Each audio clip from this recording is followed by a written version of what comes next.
Guys, how are you? I hope you will be fine. जैसा कि हमारा future tense, third tense, ये last tense जिसको बोलना चाहिए चल रहा है हमारा भविष्यकाल। हम उसका जो पढ़ रहे हैं फ्यूचर परफेक्ट कंटिन्यूअस टेंस, लगातार पूर्ण भविष्यकाल। ये हमारा पार्ट फोर्थ कह लें इसे। अब इसमें गाइस जो हमने इससे पहले अफर्मेटिव, फिर उसका सेकेंड पार्ट नेगेटिव पढ़ा। अब आज हम थर्ड पार्ट इसका है, पार्ट सी, जो पढ़ने वाले हैं इंट्रोगेटिव सेंटेंस। जैसा कि उसके नाम से पता चलता है, प्रश्नवाचक वाक्य।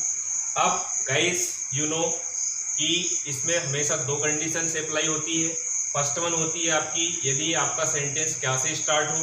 तो गाइस अगर हमारा जो सेंटेंस है वो अगर क्या से स्टार्ट होता है तो उसका जो ट्रांसलेशन है वो किस तरीके से करते हैं हम, लेट्स सी। वाक्यों का अनुवाद करते समय सबसे पहले आपको विल या shall according to your subject, अगर आपका सब्जेक्ट आई और बी है तो आपको वहाँ सबसे पहले सेल यूज करना है या लिखना है। और यदि आपका सब्जेक्ट आई और बी को छोड़ करके अगर अन्य दूसरे सब्जेक्ट्स हमारे जितने भी हैं तो वहाँ पर आपको विल का यूज करना है। जहाँ आपने विल या shall according to your subject अर्थात कर्ता के अनुसार लिखा, इसके पश्चात आपको सब्जेक्ट अर्थात कर्ता लिखना है। इसके पश्चात जो आपकी हेल्पिंग वर्ब से बचा हुआ हैव बीन है उसको आपको लिख देना है। इसके पश्चात जहां आपने हैव बीन यूज कर लिया या लिख दिया गया है, इसके पश्चात आपको मेन वर्ब का फर्स्ट फॉर्म अर्थात मुख्य क्रिया का पहला रूप लिख करके उसमें आपको आईएनजी ऐड कर देना है।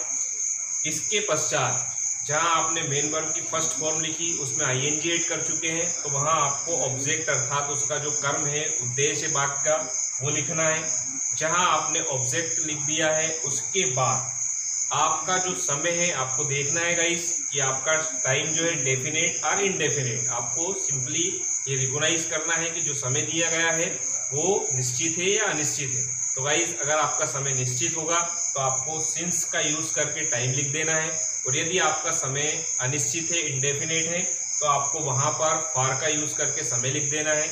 और जैसा कि गाइस हम इंट्रोगेटिव चाहे किसी भी टेंस का हो, वो सब टेंस का हो, तो हमने ये याद रखना है या हम देख चुके हैं कि वाक्य जब आपका कंप्लीट हो जाता है तो वहाँ आपको क्वेश्चन मार्क या इंट्रोगेटिव साइन जो होता है वो आपको हमेशा लगाना है।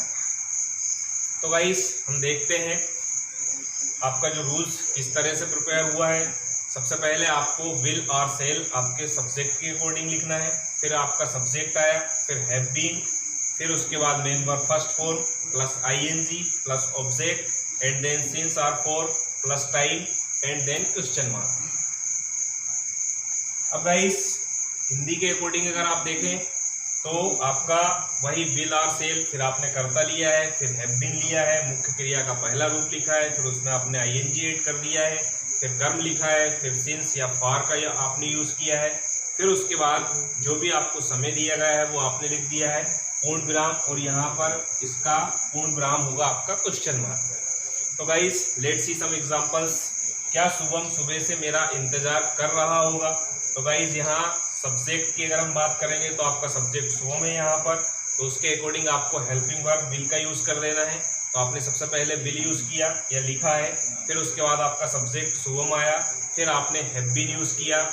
अब इंतजार करना तो wait, according to your rules you have to put ING in main verb first form, तो आपने वेट में आईएनजी ऐड कर दिया तो वेटिंग हो गया। अब मेरा तो फॉर मी, एंड देन सुबह से मॉर्निंग है, निश्चित है ये, तो सिंस मॉर्निंग हो गया गाइस। तो इस तरीके से हम देखते हैं will Shubham have been waiting for me since morning. Second examples की अगर हम बात करते हैं गाइस, तो क्या मैं बच्चों के लिए 4 दिन से फूल ला रहा हूँगा? तो गाइस अब मैं सब्जेक्ट यहाँ पर आया है तो हम अभी बात इससे पहले कर चुके हैं, उसके अकॉर्डिंग आपको जो आपकी हेल्पिंग वर्ब है उससे सेल सबसे पहले लिखना है। तो सेल, फिर आपका सब्जेक्ट आया आई, अब उसके बाद जो हेल्पिंग वर्ब से हैव बीन बचा हुआ है वो आपने पुट किया है यहाँ पर हैव बीन। उसके बाद लाना ब्रिंग, तो उसमें आपने आईएनजी ऐड कर देना है तो ब्रिंगिंग हो गया। अब क्या ला रहा है वो? फूल, फ्लावर्स हो गया। अब किसके लिए? बच्चों के लिए, फॉर किड्स हो गया। अब 4 दिनों से, तो गाइस ये इंडेफिनेट टाइम है तो फॉर 4 डेज हो गया यहाँ पर। तो इस तरीके से हम देखते हैं shall I have been bringing flowers for kids for 4 days. तो इस तरीके से गाइज आपका सेकेंड एग्जाम्पल्स कंप्लीट होता है। थर्ड एग्जांपल्स की हम बात करते हैं गाइस। यहाँ पर क्या विद्यार्थी दोपहर से क्रिकेट खेल रहे होंगे, तो यहाँ पर will the students have been playing cricket. अब दोपहर से तो गाइस हम जानते हैं चाहे सुबह हो, दोपहर हो या शाम हो, ये हमारा डेफिनेट टाइम होता है, तो इसके लिए आपको सिंस का यूज़ करना है। एंड देन जो टाइम दिया है दोपहर, तो द नून हो गया। तो guys will the students have been playing cricket since the moon. Guys अब देखते हैं हम इसका सेकंड, यदि प्रश्नवाचक शब्दों जो शब्द हैं आपके, जो इंट्रोगेटिव वर्ड्स हैं, अगर वो वाक्यों के बीच में in the middle of the sentence अगर आते हैं, तो किस तरह से इसका ट्रांसलेशन किया जाता है। तो गाइस वाक्यों का अनुवाद करते समय सबसे पहले जो इंट्रोगेटिव वर्ड अर्थात जिसे हम हिंदी में कहें तो प्रश्नवाचक शब्द जो है उसको सबसे पहले लिख दिया जाता है। इसके बाद आपका जो रूल फर्स्ट है, अर्थात रूल फर्स्ट क्या है, एक नज़र आप डालिए, विल आर सेल, फिर उसके बाद आपका सब्जेक्ट, फिर हैव बीन, फिर उसके बाद मेन वर्ब फर्स्ट फॉर, फिर उसमें आईएनजी ऐड करना, फिर ऑब्जेक्ट, उसके बाद सिंस और फॉर, फिर हमारा time and then question mark. तो गाइस जहां हमने इंट्रोगेटिव वर्ड लिखा उसके बाद जो रूल फर्स्ट है उसको ऐड करके वाक्यों को पूर्ण किया जाता है। तो इस तरीके से हमारा जो है सेकेंड रूल्स यहाँ पर प्रिपेयर हो जाता है। तो let's see it, interrogative word plus will or shall plus subject plus have been plus main verb first for plus ING plus object and then since or for and then time and then question mark. तो guys इस तरीके से हमारा second rules यहाँ पर prepare होता है। अब उसके अकॉर्डिंग जो हमारे सेंटेंस है, कुछ एग्जांपल्स देखते हैं जिससे कि ये स्ट्रक्चर आपके माइंड में क्लियर हो। Let's see it first examples, more सुबह से कहाँ नाच रहे होंगे। तो गाइज यहाँ इसमें आपका जो इंट्रोगेटिव वर्ड है वो कहाँ है, तो सबसे पहले आपने उसको लिखा है वेयर, उसके बाद आपकी जो हेल्पिंग वर्ब है इसके अकॉर्डिंग विल आपने यूज़ की, फिर आपका सब्जेक्ट आता है मोर, तो बहुत सारे मोर है यहाँ पर गाइज, तो द पिकॉक्स। अब उसके बाद हैव बीन आपने लिखा, फिर डांस नृत्य करने नाचने के लिए हुआ, उसमें आपने आईएनजी ऐड कर दिया अकॉर्डिंग टू योर रूल्स, तो डांसिंग हो गया।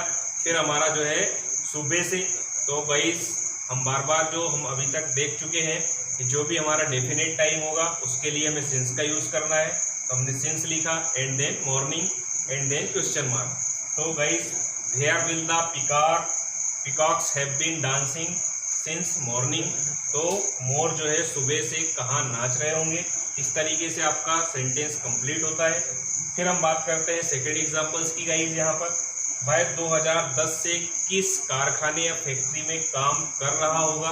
तो गाइज यहाँ जो आपका इंट्रोगेटिव वर्ड है वो पूरा का पूरा ही किस फैक्ट्री में, तो इन विच फैक्ट्री, उसके बाद आपने विल लेना है या लिखना है, उसके बाद आपका सब्जेक्ट वह है तो ही आया जाएगा, फिर उसके बाद जो आपकी हेल्पिंग वर्ब से हैव बीन बचा हुआ है उसको आपने सब्जेक्ट के बाद लिखा हैव बीन, फिर काम करना तो work and then according to your rules you have to add ING in main verb first form, तो वर्किंग हो गया।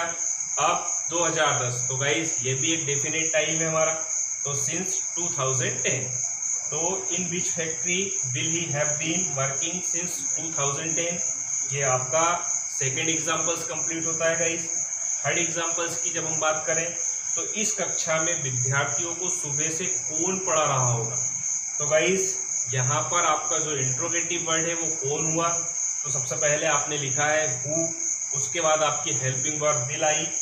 अब चूंकि यहाँ पर कोई अदर चीज़ या अदर सब्जेक्ट है ही नहीं, वही कौन ही जो है आपका सब्जेक्ट है और वही इंट्रोगेटिव वर्ड भी है, तो इसलिए पूरा का पूरा जो उसकी हेल्पिंग वर्ब है वो विल हैव बीन यहाँ पर आपको पूरी लिखनी है।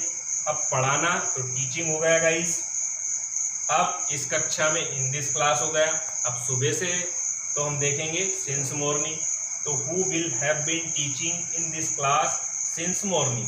तो गाइस इस तरीके से हमारा जो थर्ड सेंटेंस था, इस कक्षा में विद्यार्थियों को सुबह से कौन पढ़ा रहा होगा, ये यहाँ पर आपका एग्जाम्पल्स कंप्लीट होता है। और इस तरीके से गाइस हमारा जो इंट्रोगेटिव सेंटेंस होता है जिसमें कि हमारी दो कंडीशन से अप्लाई होती है। फर्स्ट वन होती है कि अगर हमारा सेंटेंस क्या से स्टार्ट हो, एंड देन सेकेंड हमारी कंडीशन होती है कि अगर इंट्रोगेटिव वर्ड जो है अगर वो वाक्यों के बीच में आए तो किस तरीके से हम इसको हिंदी टू इंग्लिश ट्रांसलेट करते हैं। गाइस, हम उम्मीद करते हैं, we hope that it will be very useful for your grammatical knowledge and also for your spoken. तो गाइस, इन वीडियो को आप ज़्यादा से ज़्यादा लाइक, शेयर और सब्सक्राइब करें, और जो भी आपके फ्रेंड्स हैं जो भी इंग्लिश में इंटरेस्टेड होते हैं, तो हम आपसे ये एक्सपेक्ट करते हैं कि जो हमारी मेहनत है उसको आप सक्सेस करें और ख़ुद भी इस नॉलेज को जितना ज़्यादा से ज़्यादा आप यूज़ कर सकते हैं और दूसरों में शेयर कर सकते हैं, वो आप ज़्यादा से ज़्यादा कीजिए। Thanks for watching.